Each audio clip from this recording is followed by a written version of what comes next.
Bonjour et bienvenue à votre émission hebdomadaire de cette semaine dans Dautré. On débute le mois de mars, donc cette semaine dans Dautré, édition du 5 mars 2023. Plusieurs sujets encore à l'affiche dans notre émission. On vous parle d'une série d'entrevues que nous avons faites avec M. Yves Perron. Nous avons parlé de l'adoption en deuxième lecture de la loi C-282, de langue officielle. Nous avons parlé de transfert en santé, du chemin Roxham, donc plein de sujets qui sont à l'affiche présentement au niveau de la Chambre des communes à Ottawa. On vous parle encore de cybersécurité. C'est le mois de mars, c'est le mois de la prévention de la fraude. Et maintenant, la conférence que nous avons eue avec M. Daniel Grégoire était de comment se préparer avec la fameuse loi 25 qui a été adoptée concernant les renseignements personnels et comment on doit répondre maintenant aux demandes du gouvernement. Le groupe d'entraide en toute amitié, aussi au mois de mars, c'est le mois de la nutrition et nous avons un beau reportage sur qu'est-ce que fait le guetteur de le groupe d'entraide en toute amitié au niveau de l'aide alimentaire, que ce soit préparation de collation, de donner des repas, avoir aussi de la distribution d'aliments. Donc, bref, plein d'activités que fait le guetteur, le groupe d'entraide en toute amitié, en relation avec la nutrition. Donc, ça a un effet positif sur la population. Nous avons rencontré Mme Louise Baudry de AQDR, l'Association québécoise des droits des retraités. Elle est venue nous parler d'une initiative qui a été lancée dans la fin de semaine de la Saint-Valentin concernant des demandes au niveau de M. Legault, au niveau du gouvernement de la CAQ, le retour d'un ministre vraiment dédié spécifiquement aux aînés. Il y a Ariane Cardinal qui vient nous parler du camp de jour qui aura lieu cet été au Musée d'art de Joliette et qu'est-ce qui va se passer durant cette période. Et en terminant, c'est la semaine de relâche. On vous fait un petit cours de yoga, une petite session de yoga pour redevenir zen et se préparer lentement au retour au travail à compter de lundi matin. Donc, bonne écoute et on vous rappelle que nous avons un bulletin de nouvelles à tous les jours du lundi au vendredi à 18 h pour les nouvelles fraîches, pour se tenir au courant de l'actualité dans la MRC Dautré et une nouvelle émission qui s'appelle le Bulletin des régions présentée en collaboration avec plus de 20 télés régionales à travers toute la province. Ça vous tient au courant de ce qui se passe chez nous par des télés de chez nous. Sur ce, bonne écoute. On est sur la loi des langues officielles, en fait. Vous savez que le Bloc québécois a réussi à introduire un amendement au projet de loi du gouvernement qui dit que, essentiellement, là, si cette loi-là entre en compétition avec la Charte de la langue française sur le territoire québécois, bien, c'est la Charte qui prédomine. Donc, on pourrait imposer, entre autres, la loi 101 dans les entreprises de juridiction fédérale sur le territoire québécois. Puis, assez ironiquement, ce sont les députés québécois de l'ouest de Montréal, des comtés anglophones, qui sont venus à l'attaque, puis qui ne veulent pas que ça passe, puis qui disent qu'il ne faut pas laisser le Québec protéger sa langue. C'était quand même assez, je vais utiliser le mot débile comme situation. Mais surréaliste. On dirait une caricature, là. C'est hallucinant. Il y a même eu une intervention de députés franco-ontariens pour ramener leurs collègues anglophones de Montréal à l'ordre. C'est un peu surréaliste. On va surréaliste, c'est peut-être. Mais je comprends que l'idée, c'est que c'est surprenant, ça n'a pas de bon sens. Et on espère qu'on va réussir à passer cette loi-là aussi quand même. Puis il y a la loi aussi sur la radiodiffusion, les télécommunications, sur les GAFAM, donc pour faire payer dans le fond les géants du web pour le contenu québécois qu'ils utilisent et diffusent sur leur plateforme pour qu'on puisse nous financer nos médias locaux par la suite.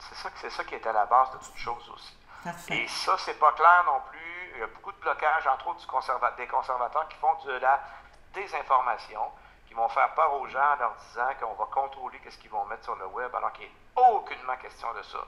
C'est une question de faire payer les gens du web pour le contenu qu'ils utilisent gratuitement, avec lequel ils font des milliards de dollars. Et ça, c'est pas terminé. On a même peur que le gouvernement laisse traîner des choses. Mais on pousse, on travaille là-dessus. Je vous dirais que, mettons, c'est dans les gros dossiers qu'on a. Là. Bien sûr, il y a le budget qui s'en vient. Ouais. On est en train de formuler nos demandes. Moi, entre autres, j'ai remis mes demandes au niveau agriculture agroalimentaire à notre porte-parole, Gabriel Sainte-Marie, pour qu'on mette ça dans la plateforme de demande, puis on verra les débats. Mais dans les demandes de base, vous pouvez être assuré qu'il y aura encore les pensions de vieillesse à partir de 65 ans. Ça, c'est sûr. Puis les transferts en santé, tu sais, le 1 milliard, c'est pas satisfaisant. Il faut que ce soit plus que ça. Puis on se retrouve dans une situation surréaliste où on a les gens du NPD, par exemple, la semaine dernière, qui nous font faire un débat pour interdire le privé en santé, mais que la semaine d'après, ils vont voter pour le budget fédéral qui donne juste 1 milliard en santé aux provinces. Donc, non seulement on accepte de sous-financer une responsabilité des provinces qui sont capables de gérer elles-mêmes, mais on accepte de sous-financer ça, donc de faire souffrir les gens qui sont malades et qui attendent de se faire traiter. Puis le lendemain, on a le culot de venir dire « méchante province, je ne mettrai pas de privé en santé ». Puis je veux être bien saisi, encore une fois ici, moi je ne suis pas en faveur du privé en santé du tout. Là. Je pense que tous les soins devraient être universels. Sauf que pour donner des soins, ça prend de l'argent, c'est plate, mais c'est de même la vie. Et si vous voulez aller à l'épicerie, pas d'argent, ben, je vous souhaite bonne chance. À un moment donné, c'est comme ça que ça marche. Fait que comment ça se fait qu'on accepte de sous-financer le système, puis qu'en plus, on a le culot de venir imposer des conditions? Peu importe les conditions. On n'est pas à juger la condition. Ils n'ont pas d'affaires là. Ils n'ont pas d'affaires là. On essaie de faire bouger le gouvernement, entre autres sur les tours cellulaires. Là. Vous savez que c'est un dossier qui me tient à cœur beaucoup. Là. De développer le réseau cellulaire dans les trous des secteurs du comté qui ne sont pas couverts, puis c'est pas acceptable, puis c'est un enjeu de sécurité publique. Je me fais dire, quand on aura fini de traiter Internet, on fera le cellulaire. Mais il faut savoir que quand je me fais dire ça au Canada, c'est que leur date limite pour Internet, eux autres, c'est 2026. Là. Le Québec est en avance tout le temps, partout, sur tous les niveaux par rapport au Canada. C'est le jour où on va comprendre ça, là, quand je vous dis que le pays du Québec existe déjà, c'est un bon indice. Hier, on a fait aussi un colloque sur la condition financière des aînés à Granby, dans le comté de Shefford, chez notre porte-parole, Andréane Larouche. Et la situation des aînés, là, elle demande une augmentation de la pension de vieillesse à partir de 65 ans. Puis les spécialistes qui étaient là, les analystes qui en font, on va l'air vanteur un peu, mais c'est un peu la même que moi, c'est qu'on a augmenté les pensions de vieillesse à partir de 65 ans pour dire aux gens, ben, si vous manquez d'argent, allez travailler. C'est pas comme ça qu'on va régler le problème de main-d'œuvre. Je suis d'accord pour inciter les gens de 65 ans et plus à aller travailler, mais il y a beaucoup de gens de 65 ans et plus qui ont eu des emplois très difficiles toute leur vie, qui sont malades, qui n'ont pas la possibilité d'aller travailler. Et là, tu te trouves à les appauvrir parce que tu veux qu'ils aillent travailler. Plutôt que ça, on augmente la pension de vieillesse à partir de 65 ans et mettons des incitatifs pour ceux qui veulent travailler. Par exemple, après 65 ans, tu es imposé à la moitié de ton revenu, mettons. Ils ont payé des impôts toute leur vie. On peut leur donner un break. Moi, je pense que ce serait socialement très acceptable. Ça passerait comme une balle, puis les entreprises seraient contentes de pouvoir conserver ces travailleurs d'expérience-là dans leurs entreprises. Je t'arrête de m'emballer sur un paquet de Non, c'est vrai. Vous voyez qu'on a beaucoup de on va avoir le temps d'en reparler. Je vais juste te relancer juste sur un sujet avant de terminer, parce que je sais que tu nous accordes du temps sur ton heure de dîner, puis c'est bien apprécié et tout. Chemin-Roxham, notre premier ministre a dit qu'il faut trouver des façons. Tu sais, dans le fond, si on ferme le Chemin-Roxham, on va déplacer le problème ailleurs, puis tout ça. Êtes-vous dans la même... Est-ce que le Bloc québécois, êtes-vous au niveau du caucus dans la même vision où vous dites, gars, il faut fermer ça, faut trouver quelque chose, mais c'est difficile, hein, je pense, comme solution? C'est difficile, on ne dit pas que c'est facile, mais nous, en fait, sans prétention, je pense que c'est le Bloc québécois qui a mis ce sujet-là dans l'actualité, là, parce qu'on brasse ce sujet-là depuis des mois et des mois avec notre porte-parole Alexis Brunel-Duceppe qui a fait un travail remarquable là-dessus. Et nous, ce qu'on dit, c'est pour fermer ça. Puis, je vais vous dire quelques raisons pour fermer ça. Premièrement, ça n'a pas de bon sens que des gens doivent risquer leur vie pour traverser la frontière. Vous savez qu'on a encore eu mort d'hommes cet hiver, des gens qui mangent gelé parce qu'ils se perdent. Là. Comment un pays du G7 comme le Canada peut accepter des affaires de même? Je suis encore en train de me choquer. Mais à un moment donné, on voit de la bêtise humaine à longueur de semaine, puis il n'y a rien qui bouge. Il faut que ça bouge, il faut qu'il se passe quelque chose. On ferme ça, puis on les fait passer par les vrais postes frontières, où les gens ne risqueront pas leur vie, où quand ils ont passé la frontière, on ne leur mettra pas des menottes aux mains, parce que c'est ça qu'on fait. Là, il n'y a pas beaucoup de monde qui sait ça. Là. On les arrête quand ils arrivent. Bien sûr, après ça, on les met dans l'hôtel parce qu'il faut bien les loger, tout ça. Puis là, ils sont pris pendant 3-4 ans à ne pas pouvoir travailler. Parce que le fédéral est impotent. Ça n'a pas de bon sens. Il n'y a aucun permis de travail qui s'émet. Il y a comme 25 000 dossiers en attente. Ces gens-là vont être 3 ans sur l'aide sociale qui payent ça. Et les Québécoises et les Québécois. Puis c'est pas une question de dire « Ah, vous êtes raciste, vous êtes fermés. » On veut les accueillir, ces gens-là. Mais on peut-tu faire ça décemment? Sans leur mettre des menottes quand ils rentrent, puis en les laissant travailler. Nos entreprises manquent de travailleurs. Il y a un paquet de postes pour des gens qui n'ont pas besoin nécessairement d'une grande qualification qui sont disponibles au Québec, au Canada, partout. Et ces gens-là pourraient être une force de travail. Là, actuellement, on les bloque 3-4 ans. De maintenant, il y a quelqu'un qui réussit à sortir de ce système-là, qui a réussi à avoir un permis de travail, qui travaille depuis 3-4 ans au Québec. Ses enfants vont à l'école dans un village francophone, sont intégrés. Puis tout d'un coup, le fédéral termine son enquête au bout de 6 ans, puis dit finalement, tu n'es pas un vrai réfugié, il faut que tu retournes chez vous, tu as 90 jours pour sortir. Puis là, ça s'en vient dans nos bureaux de députés, puis nous, il faut qu'on fasse une lutte pour que ces gens-là qui travaillent, qui sont productifs, dont on a besoin, qui parlent français, ne soient pas retournés dans leur... Puis c'est complètement capoté comme situation. Tu sais, j'essaie de mesurer mes mots, mais j'ai bien de la misère un matin à mesurer mes mots. C'est fou. Alors, oui, il faut fermer Roxham, puis ça presse. Et quand on laisse rentrer ces gens-là, moi, je ne veux pas qu'on les refoule à la frontière. C'est pas ça l'idée, là. On les fait passer par le vrai poste frontière, on suit les règles comme tout le monde, parce qu'il y a des gens qui ont suivi les règles, puis les délais sont beaucoup plus longs. Comment j'explique ça, moi? J'ai l'entrepreneur qui attend une relève pour son entreprise. Là. Je ne suis pas capable de le faire rentrer. Ça fait 1 an et demi qu'on est là-dessus. Là. Puis je suis pas capable de le faire rentrer. La dernière fois que j'ai parlé au téléphone, il m'a dit moi, je suis pas de dire de passer par Roxham. Rationnellement, il faudrait que je réponde oui, faites ça, ça va être bon, ça n'a pas de sens. Tu peux pas le dire, mais tu peux pas le dire, mais c'est la solution. C'est des affaires qui n'ont pas de bon sens. Fait il faut les faire rentrer à bonne place, puis il faut leur permettre de travailler. C'est ça. Bon, il faut accélérer les enquêtes. Au bout d'1 an, 2 ans, si on décide qu'on le retourne, on le retournera, mais au moins il aura travaillé pendant ce temps-là. Cette personne-là va être mieux, va avoir un meilleur niveau de vie, va avoir un meilleur logement, puis en les forçant à ne pas travailler, puis en les mettant dans la marginalisation, il y a plusieurs de ces gens-là qui se ramassent des sans-abri à Montréal. C'est pas une joke, là. Non, c'est bien. Bon, je te remercie, Yves, puis on se reparle. Je te remercie beaucoup du temps que tu nous as accordé, puis on se reparle à la fin du congé. Repose-toi bien pour une semaine. Merci. Avec grand plaisir. Bye-bye. Bonne semaine à vous. Salut. Mon nom est Annick Steno, je suis intervenante père aidante à l'Envol depuis bientôt 9 ans. J'anime des ateliers de groupe, j'anime des ateliers rétablissement. J'anime les activités aussi. On offre des activités de conditionnement physique, de marche, du bingo, des jeux de société, des cafés-causeries, des ateliers rétablissement, des formations avec des conférenciers.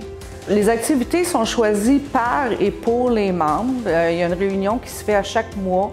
Les membres s'assoient entre eux puis ils décident quel type d'activité est-ce qu'ils veulent avoir à l'horaire. Le calendrier est fait aux 2 mois, il est flexible, donc une nouvelle personne qui se joint à la ressource peut contribuer à mettre une des activités qu'il aimerait faire. Contactez-nous pour plus d'informations.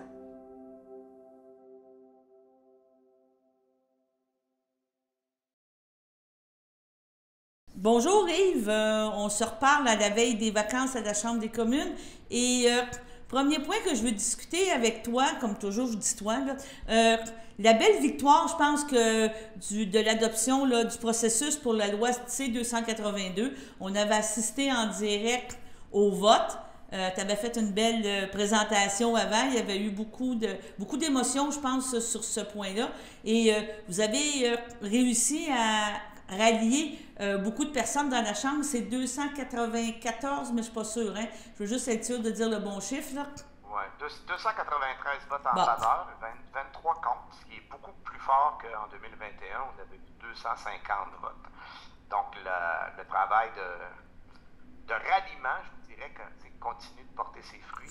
Puis les gens se rendent compte aussi que le projet de loi va passer pareil. Puis le milieu agricole est mobilisé, puis le milieu agricole regarde les élus, puis leur dit, là, ça suffit. Puis vous devez voter cette loi-là. On avait une trentaine de personnes qui étaient sur la colline parlementaire avec nous le jour du vote. Des gens, des fédérations de production sous gestion de l'offre, donc lait, volaille, œufs, autant Québec que Canada. On avait même le président des producteurs d'œufs de l'Ontario qui est venu pour appuyer le projet de loi. On le présente toujours, le projet de loi, comme étant non partisan. C'est un projet de loi pour le monde agricole. Puis quand les gens voient les gens du monde agricole assis dans les estrades au moment de voter, bien, je pense que quand il y a quelqu'un qui hésite, bien, ça aide à voter pour. C'est un peu ça qu'on a fait, là. C'est ce qui est agréable. Vous parliez tantôt des étapes qui restent. Ça, c'était la deuxième lecture seulement. C'est un moment crucial. C'est comme le moment où on sait que ça va passer ou casser. Et là, on a envoyé le projet de loi pour étude en comité, au comité permanent du commerce international. Et parce que c'est cette loi-là qu'on va modifier avec ça. On a une séance de fait. La prochaine séance est le 9 mars. Il y aura 3 séances au moins. Et après ces séances-là, le projet de loi s'il est adopté, évidemment, au comité, ce qu'on pense qu'on va arriver à faire, va revenir à la Chambre des communes pour une troisième lecture. Puis il y aura un autre vote. Puis à ce moment-là, le projet de loi sera acheminé au Sénat. Et là, il faut qu'on commence notre travail au Sénat, aller voir quelles sont les intentions et ainsi de suite, puis qu'on va essayer d'expliquer le projet de loi, puis convaincre les gens de l'appuyer. Donc, c'est encore un gros travail, là. C'est un marathon qui continue, là. On n'est pas... C'est pas fini, là. Faut travailler. C'est même un ultra-marathon, je pense qu'on pourrait le voir de cette façon-là. L'objectif serait que ça soit adopté pour le mois de juin, quoi, à la fin de la session. Est-ce que c'est envisageable? Oui, c'est envisageable. Ça se peut que ça traîne jusqu'à l'automne, mais moi, j'espère beaucoup régler ça au mois de mai-juin, là. Mais on verra. La dernière fois, ça avait été plus long le travail en comité parce que on avait l'impression que les membres du gouvernement avaient voté en faveur du projet de loi se disant qu'ils allaient en élection. C'est un peu ça qui était la dynamique la dernière fois. Cette fois-ci, c'est pas ça du tout. Là, on a obtenu l'appui inconditionnel de la ministre de l'Agriculture qui a engagé l'ensemble de son gouvernement à voter en faveur du projet de loi dans sa forme actuelle, sans aucune restriction et sans aucun amendement jusqu'au bout du processus. Donc, la dernière fois, on avait obtenu l'appui du premier ministre pour cette étape-ci qu'il nous avait dit. Cette étape-ci, c'était la deuxième lecture. C'est un engagement on vient de gagner une grosse coche, là. Donc, ça nous assure à peu près l'adoption du projet de loi. Ça va dépendre du Sénat, là. Le Sénat, on peut s'attendre à tout, là, aussi. Fait qu'il ne faut pas rien prendre pour acquis, il faut travailler. Comme vous dites, à la planche jusqu'à la fin. À la planche jusqu'à la fin.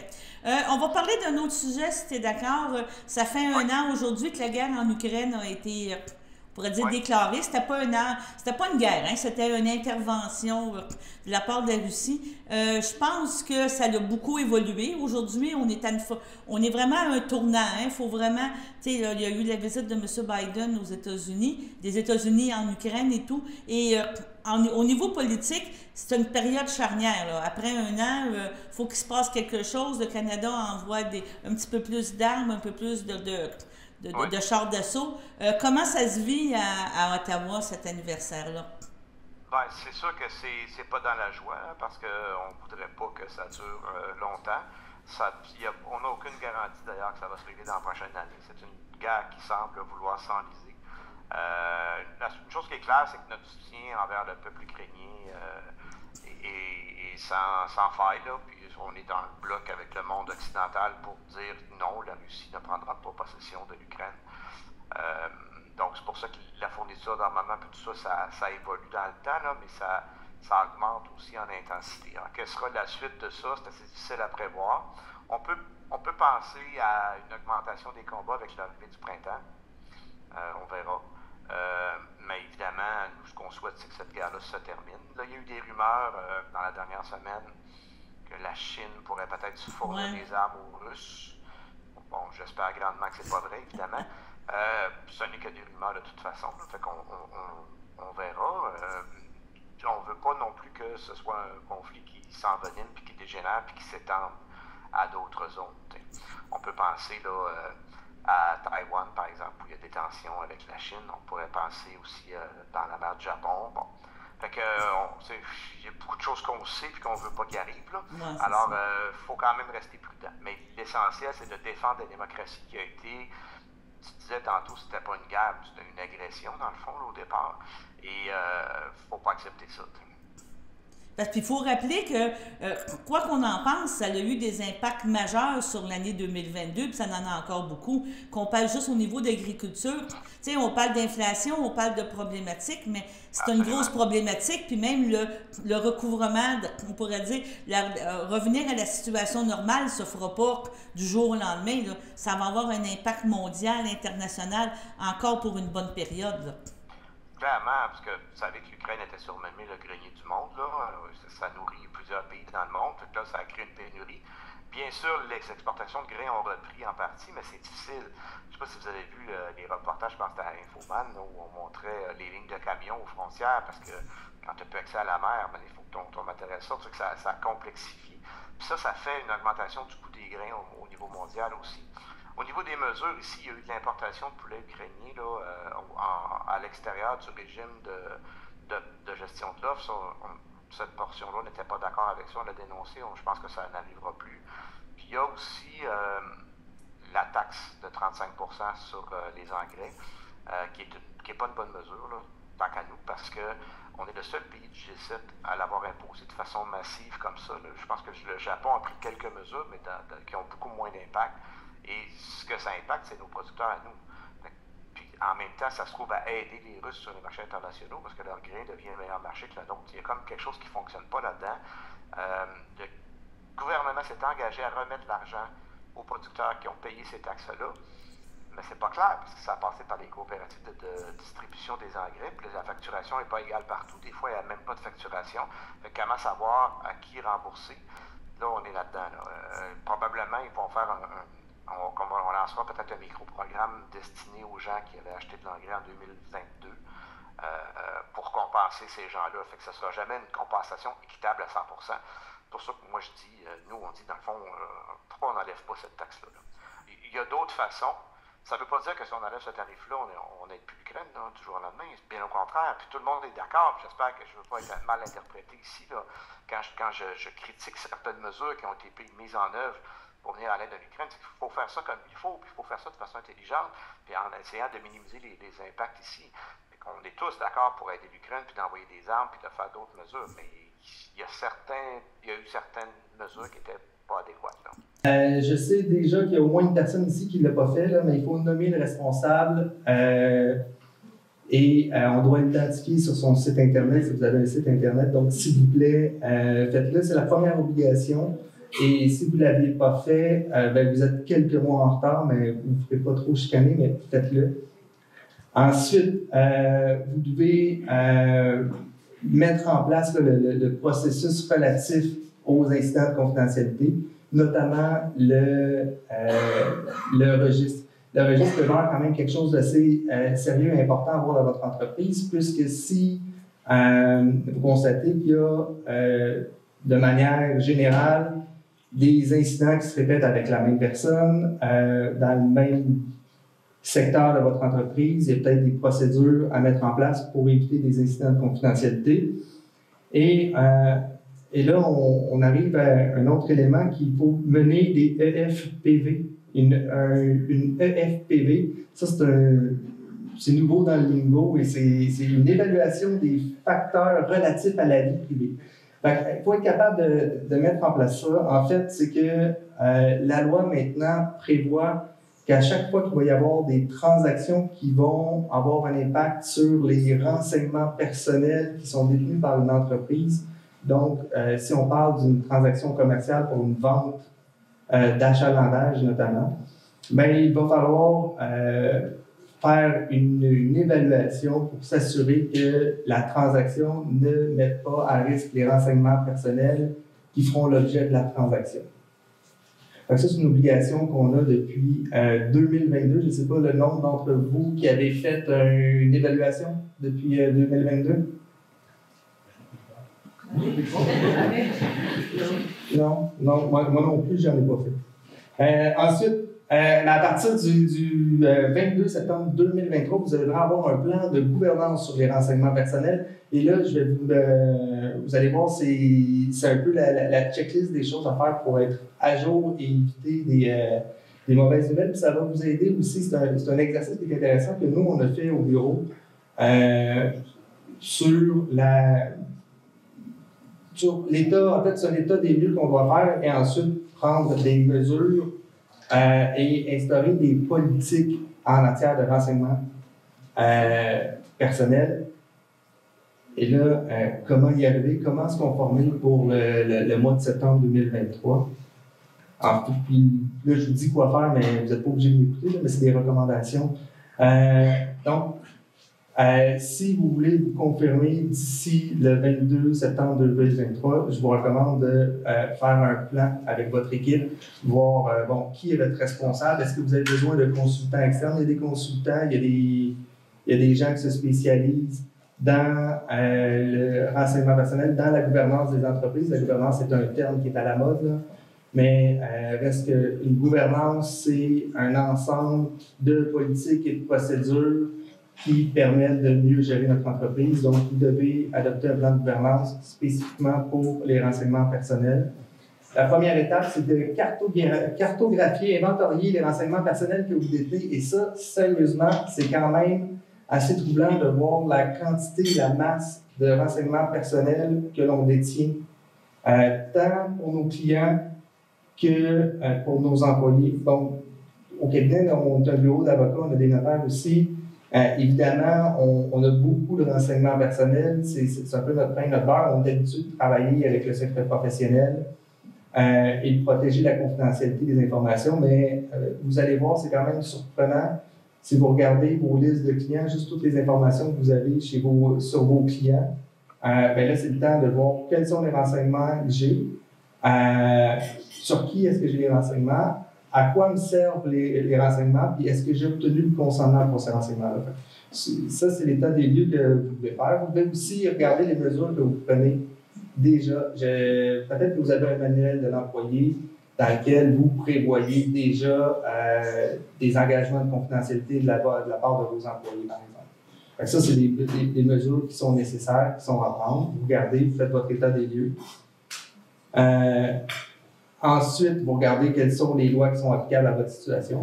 Si vos activités sont toutes au Québec, c'est simple, c'est la loi québécoise, à moins que vous soyez de compétence exclusive fédérale.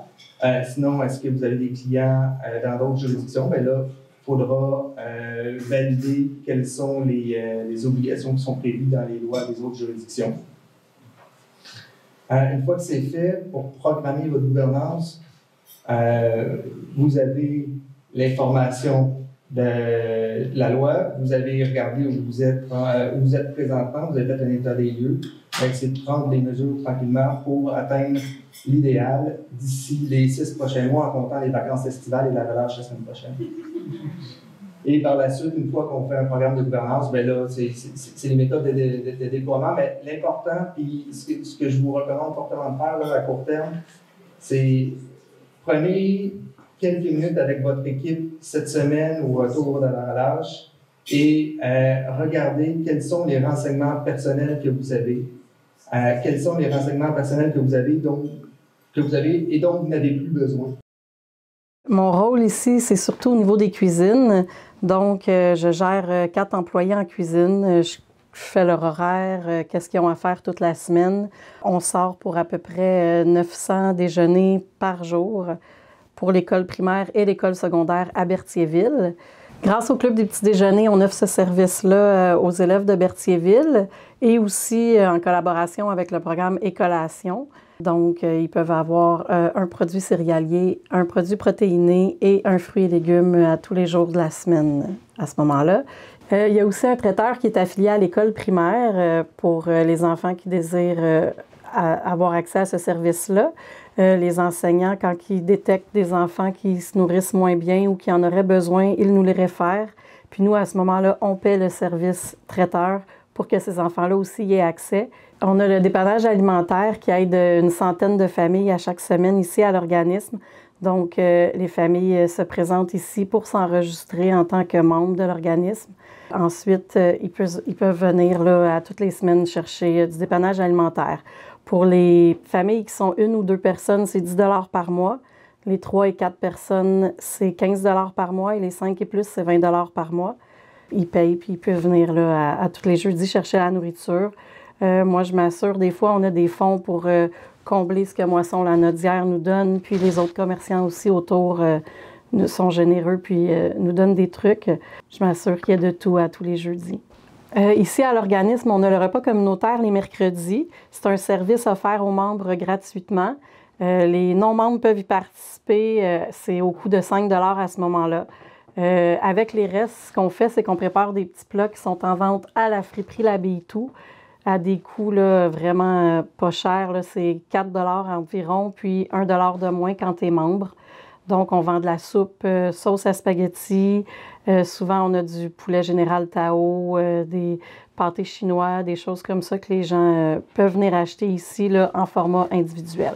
En cuisine, on a 4 employés. C'est grâce à notre association avec le Club des petits déjeuners puis Écolation. Grâce à ça, je peux avoir 4 personnes en cuisine.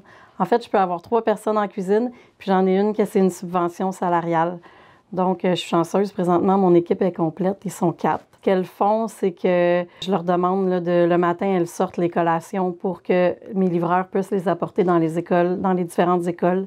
C'est elles aussi qui lavent, coupent, emballent, réfrigèrent tous les fruits et légumes qu'on envoie dans les écoles. C'est aussi elles qui cuisinent les collations, donc toutes les galettes, les muffins qu'on doit envoyer. Puis c'est 675 collations qui est envoyées là, à tous les jours dans les écoles à Berthierville. À part ça, c'est sûr qu'on doit s'assurer qu'elles font le ménage pour que le MAPAC, si on a des inspections, ben tout soit correct.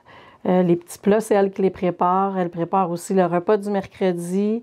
Récemment, on s'est associé aussi avec la Maison des jeunes pour l'aide aux devoirs. Donc, une fois par semaine, on prépare le repas pour apporter à la Maison des jeunes. C'est pas mal ça, mais c'est déjà tout un contrat. Les cuisines ont été rénovées durant la dernière année grâce à notre collaboration avec le Club des petits déjeuners. C'est un investissement de plus de 80 000 qui a été mis là, dans les cuisines. Donc, maintenant, on a un vrai four à pâtisserie, des mélangeurs industriels. C'est aussi ce qui fait que je peux me permettre d'avoir mes 3 employés en cuisine. Donc, on est vraiment content de cet investissement-là pour cette année. On a aussi un frigo partage qu'on a réouvert récemment. Il est à l'intérieur de l'organisme, là, au comptoir du meuble. Les gens y ont accès, évidemment, aux heures d'ouverture des magasins. C'est un frigo qu'on invite la communauté à venir remplir. Puis nous aussi, on met des choses dedans. Puis comme ça, les gens dans le besoin peuvent venir se servir là, à tous les jours, puis venir piger dedans ce qu'ils ont besoin. Évidemment, on a beaucoup de demandes. Donc, sitôt le frigo rempli, sitôt il est vide. Évidemment, on ne peut pas, vu qu'on est régi par le MAPAC, on ne peut pas accepter des denrées qui sont préparées à la maison, ni de l'alcool, ni des viandes et du poisson, malheureusement. Donc, on aimerait vraiment beaucoup que la communauté vienne nous porter des denrées non périssables dans le frigo. Service de déclaration d'impôt du Centre d'action bénévole d'Autrey. Si vous avez plus de 65 ans, avec un revenu modeste et que vous demeurez sur le territoire desservi par le CABA, nous pouvons vous aider. Dès la fin janvier, téléphonez au 450-836-7122 afin de vous inscrire. Produire vos déclarations de revenus à temps vous assure de bénéficier des crédits auxquels vous pourriez avoir droit. Supplément de revenus garanti, remboursement de la TPS, Régie des rentes du Québec, crédit de solidarité. Également, si vous avez plus de 70 ans, vous pourriez avoir droit au crédit en maintien à domicile et le soutien aux aînés. Produire ces déclarations, c'est important et payant.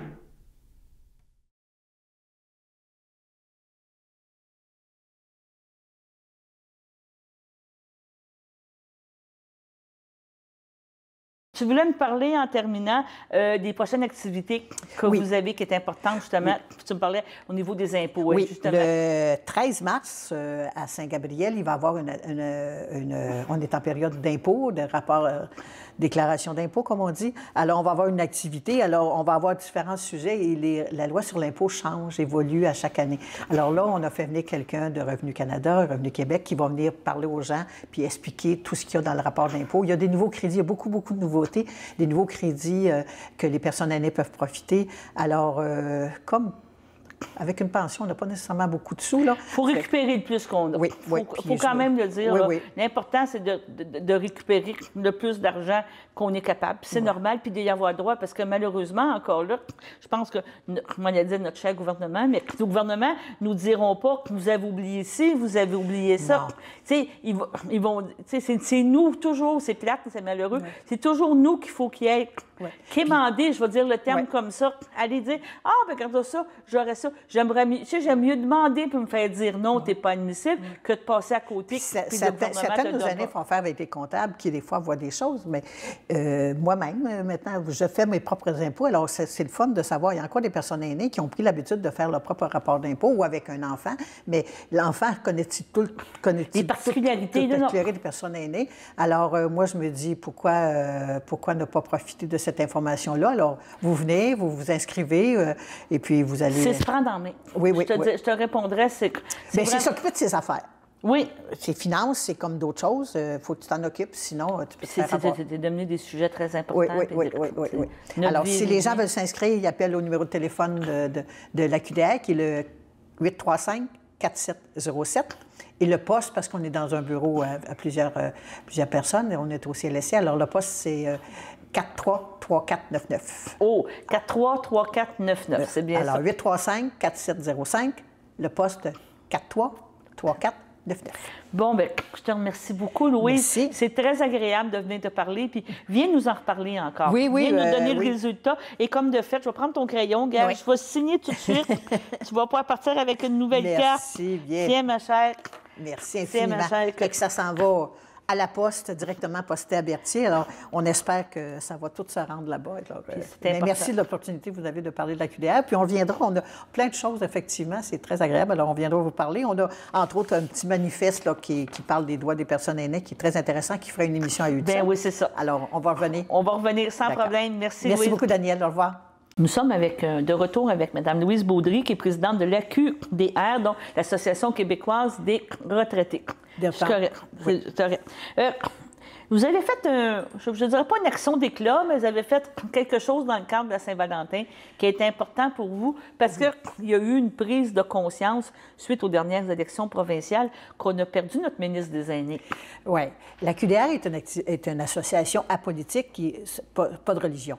Il y a quand même, parfois, dans notre mandat, d'interpeller nos gouvernants pour améliorer la condition de vie des aînés. Et pour la Saint-Valentin, on a dit, bien, on va envoyer une petite carte. On envoie des cartes des fois à la Saint-Valentin. Comme ça, ici, c'était très beau, c'était très bien. On va envoyer une carte à notre premier ministre en disant, est-ce que vous aimez assez vos aînés pour améliorer leurs conditions de travail, leurs conditions de vie? De travail aussi. De travail aussi. Quand même, de travail, oui. C'est ça. Et puis, est-ce que vous les aimez assez pour vous soucier de notre qualité? Puis la façon de se soucier, nous, on dit, là, parce qu'on peut bien cogner sur plusieurs clous, mais le clou qu'on cogne présentement, c'est qu'une ministre responsable des aînés, ça n'a pas grand pouvoir, ça n'a pas grand budget, et c'est difficile d'être efficace comme ministère responsable des aînés. Oui. Alors, on demande au premier ministre, M. Legault, de créer un ministère des aînés, en disant il y aura une porte unique pour les personnes aînées, autant pour le revenu, autant pour la santé, etc. Et puis, quand on voudra s'adresser, on aura une ministre qui parlera puis qui verra dans toutes les sphères du gouvernement comment les aînés sont traités. Mais dans quelle mesure ils subiraient un préjudice ou pas, dépendamment des lois qu'on accepte, qu'on vote. Oui. Puis, je ne sais pas, as-tu l'impression... Je dis-tu, excuse-moi. Oui, ça va.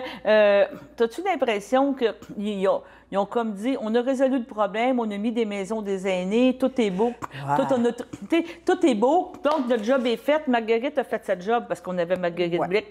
Et maintenant, passons à autre chose. Mais sans dénigrer les enfants et tout, il y a quand même encore des ministres attachés à l'enfance, à la petite enfance, aux garderies, mais il n'y a plus rien là, pour les aînés. Pour les aînés, c'est sûr que... Bien, on parle de structure, c'est sûr qu'il y a des structures de maisons des aînés. Bon, on n'a pas encore les résultats assez de maisons des aînés. On n'a pas vu encore. Est-ce que c'était la solution pour améliorer les conditions des personnes dans les CHSLD? Peut-être. Mais il en demeure pas moins que de donner des structures plus petites, plus proches des gens. Peut-être que c'est une solution. Mais combien ça coûte, comment on gère ça, etc.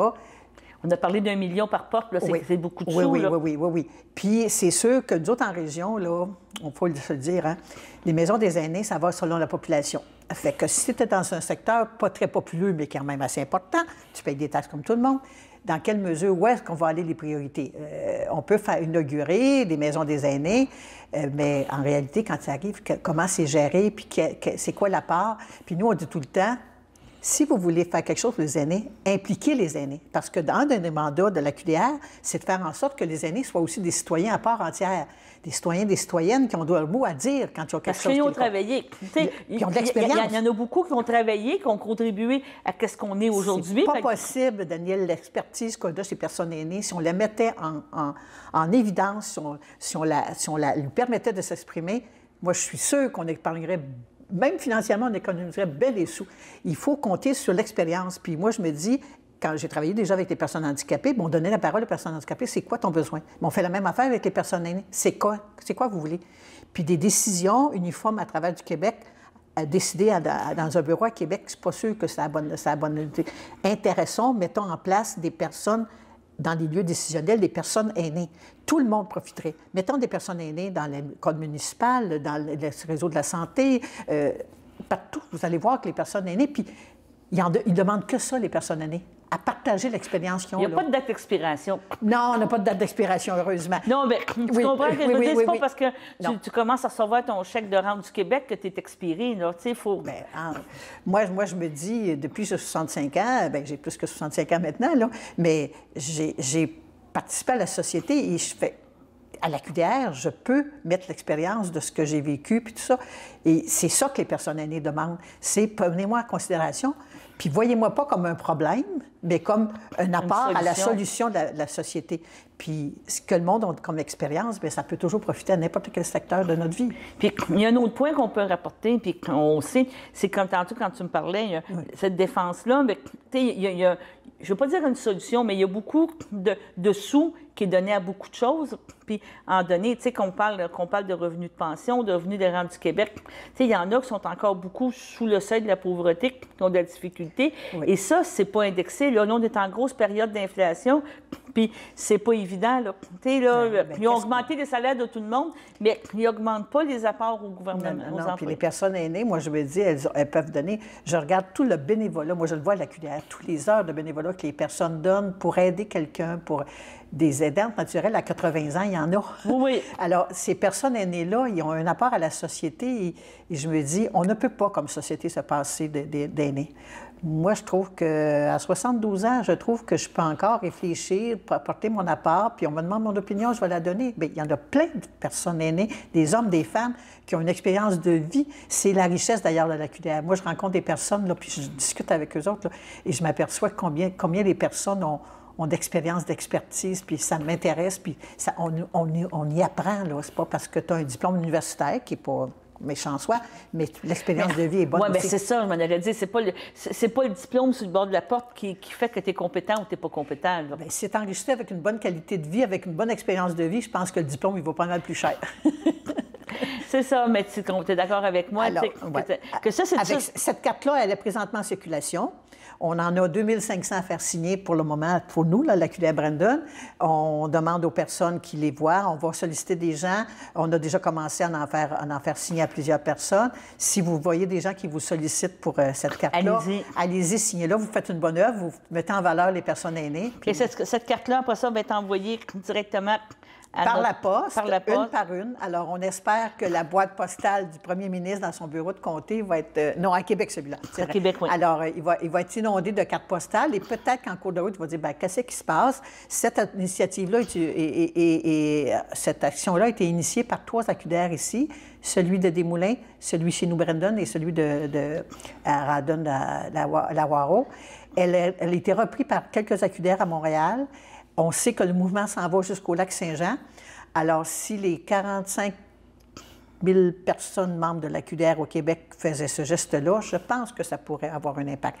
Je me dis, ça ne coûte pas cher. Ça ne coûte pas cher de l'essayer. Non. Moi, je vais mettre ta signer tout de suite devant toi. Tu sais, oui. On va le prendre et on va le faire. En compagnie d'Ariane Cardinal du Mézodore de Joliette, aujourd'hui au lancement de la programmation du musée pour la session hiver, tu as déjà annoncé les fameux camps de jour. C'est déjà en préparation, Est-ce que tu peux nous en dire un petit peu plus sur ces fameux camps de jour-là? Tout à fait. Donc, j'ai parlé du camp de jour estival, donc de cet été, parce que justement, on lance dans les prochaines semaines la période d'inscription. Donc, pendant la semaine de relâche, le mardi 28 février à 9 h, on lance les inscriptions pour les membres. Okay. Donc, les parents qui sont membres au Musée d'art de Joliette vont pouvoir, pendant une semaine, inscrire leurs enfants. Ensuite, la semaine suivante, ce sera les non-membres qui vont pouvoir inscrire leurs enfants s'il reste des places, parce qu'on sait que ça part assez rapidement. Ouais. En fait, le camp de jour là, estival, si on en parle, il y en a 3 camps de jour pendant l'été. Mais c'est une semaine, il faut spécifier que on s'inscrit à la semaine, effectivement, semaine, et le camp de jour a lieu du 26 juin au 18 août. Et on inscrit les enfants à la semaine. Et il y a 3 camps de jour. Il y a le camp de jour pour les tout-petits, donc pour les enfants de 4 ans. Dans le cadre de ce camp de jour-là, on explore les textures, les formes, les couleurs, on visite le musée, on s'amuse. C'est vraiment un camp de jour où les enfants développent toutes sortes de compétences comme écouter, donner son opinion. Et ça a été un grand succès l'année passée. C'est rempli très, très, très rapidement. Ouais. Le deuxième camp de jour, c'est le camp de jour pour les 5 à 11 ans. Ce camp de jour-là, donc, c'est un camp de jour traditionnel, là, on s'entend. On mélange activités extérieures, ludiques, on mélange les activités artistiques, évidemment, créatives, les visites en salle. C'est un camp de jour qui est extrêmement complet. Qui est à la fois éducatif, mais aussi où on lâche son fou. Exactement, récréatif. Et finalement, l'autre camp de jour, c'est le camp de jour pour les 12 à 15 ans. Et ça, l'année passée, on en avait parlé, c'était la première fois qu'on l'essayait et ça a été un énorme succès aussi. Donc, dans le fond, c'est un camp de jour où le matin, les jeunes, les adolescents font des activités de création qui sont spécifiques puis qui sont adaptées à leur groupe d'âge. Donc, il n'y a rien à voir avec les activités qu'on fait avec les 5 à 11 ans. Et l'après-midi, ils reçoivent des formations sur comment animer des activités dans un camp de jour. Et c'est à la fois théorique, mais beaucoup pratique aussi. Donc, ils peuvent aller dehors. C'est ça. Jamais, ils ne sont pas responsables d'un groupe. On s'entend, on a tous les animateurs pour ça. Mais ils peuvent tester leurs connaissances sur les jeunes, les autres. Est-ce que les 3 camps sont en même temps? Dans le sens que je veux dire, c'est que tu me parles d'une période du mois de juin jusqu'au mois d'août. Donc, à la limite, tu peux avoir un enfant de 4 ans, un enfant de 8 ans, puis un enfant de 15 ans. Et les 3 frères et sœurs viennent au camp en même temps. C'est ça. Donc, c'est une grosse organisation. C'est beaucoup de travail. Oui. En fait, là, c'est beaucoup d'enfants. C'est 82 enfants par jour pendant 8 semaines qui viennent au musée.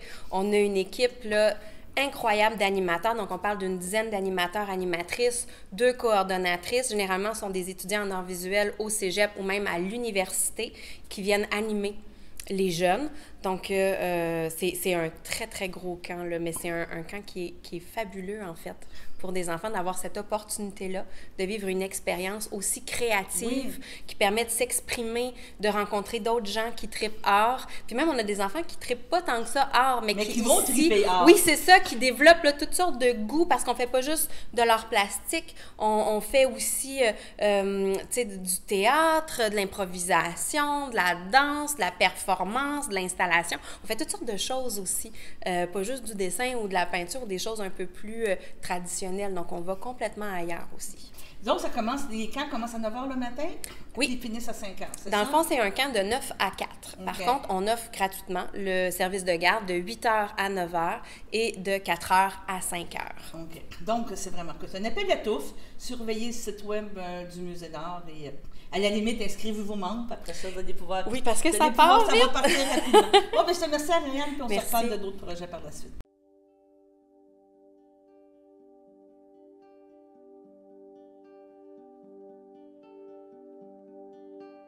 On va commencer debout. Donc, je vous rappelle que c'est le dernier cours de la série. Là, j'imagine que tout le monde est au courant. J'en ai parlé la semaine passée. J'ai envoyé une infolettre et j'ai fait l'annonce sur Facebook. Et puis, à nouveau, là, je remercie l'équipe du CRTB, Xavier, qui est juste devant, derrière la caméra, et puis Daniel, qui est derrière l'écran. Et voilà. Fait que, on va commencer le cours aujourd'hui debout. Fait que vous pouvez vous lever.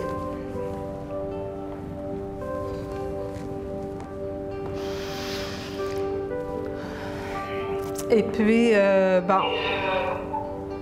oui. Oui, il faut éteindre les micros si ce n'est pas déjà fait. OK. Donc, une position confortable. Et on va prendre quelques instants pour s'intérioriser. Donc, assurez-vous que les genoux sont déverrouillés, que les épaules sont relaxes, que les mâchoires sont relaxes. Vous pouvez garder les yeux ouverts ou fermer les yeux. Et on va prendre quelques respirations lentes, conscientes.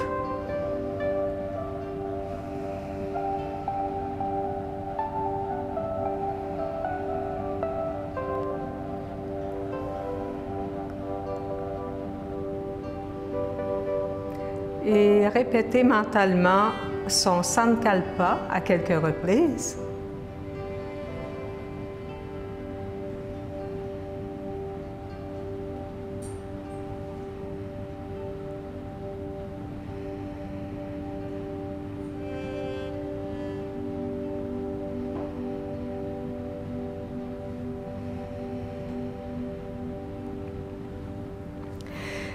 Et on va y aller tout de suite avec la mudra du jour. Donc, je vais prendre mon livre là, pour ne pas vous donner les bonnes instructions, puis pour ne pas vous donner les explications qui fitent avec une autre mudra. Donc, c'est une mudra pour cultiver sa joie. Fait que j'ai pensé que c'était opportun avec la neige qu'il y a aujourd'hui dehors, puis avec les nouvelles là, par rapport à la pandémie qui ne s'essouffle pas, on dirait. Donc, cultiver sa joie en toutes circonstances, voilà ce que les mudras proposées vont vous apporter. En fait, il y a toute une série de mudras là, qui est toujours issue du même livre. Il y a toute une série de mudras qui aident à cultiver la joie ou à réguler les émotions, mais on va en faire seulement qu'une aujourd'hui. Donc, si vous vivez une journée de rêve, une mudra vous fera prendre davantage conscience de cette chance. Si vous vous sentirez encore mieux, vous sentirez encore mieux sa puissance que vous décuplerez. Si vos jours sont noirs, une mudra sera comme un rayon de soleil qui réussit à percer entre deux gros nuages de la tempête. Si tout est gris, une mudra vous aidera à faire venir la joie, à la provoquer même, puis à l'entretenir et à la garder bien au chaud. Donc, la mudra, c'est celle-ci. Donc, la paume des mains est tournée vers soi. On accroche les pouces ensemble et puis les autres doigts sont ouverts. Donc, les mains, je pense que c'est au niveau du cœur, là, mais je vais vous lire l'explication là, pour être certaine que je ne fais pas d'erreur. Donc, ça s'appelle Garuda Mudra et geste de l'aigle, roi des oiseaux. Donc, croisez les mains devant la poitrine, la main gauche restant vers l'extérieur alors que la main droite est près du corps. Les paumes des mains font face au cœur, les pouces entrelacés. Les pouces accrochés et les autres doigts étendus forment les ailes d'un oiseau. Les doigts peuvent être assemblés ou écartés. Garuda Mudra cultive l'harmonie et offre un sentiment de légèreté et de liberté. On la surnomme le geste de l'aigle en la position des doigts rappelant les ailes d'un oiseau. En faisant un balayage devant l'abdomen, le nombril, l'estomac et la gorge, un alignement subtil se fait en douceur et cultive l'harmonie en offrant un sentiment de légèreté et de liberté. Les pouces activent de manière puissante l'élément feu, purifiant ainsi les organes internes, et quand les mains s'ouvrent comme des ailes, ceci active la circulation du prana, l'énergie vitale, dans tout le corps. On peut ajouter un exercice de visualisation. Donc, visualisez une cage à oiseau plutôt, grande et belle, avec un magnifique oiseau à l'intérieur sur une terrasse au dernier étage d'un immeuble en ville, près d'un grand parc. Vous ouvrez la porte de la cage, l'oiseau s'envole, il virevolte dans tous les sens, ivre de bonheur, vous le regardez, vous souriez et il revient se poser non loin de vous avant de repartir voler, voler, voler. Le spectacle vous remplit de joie tout autant que d'être à l'origine de cette libération. Et le Sankalpa qu'on peut dire intérieurement, je me sens bien, je me sens libre, je me sens en joie.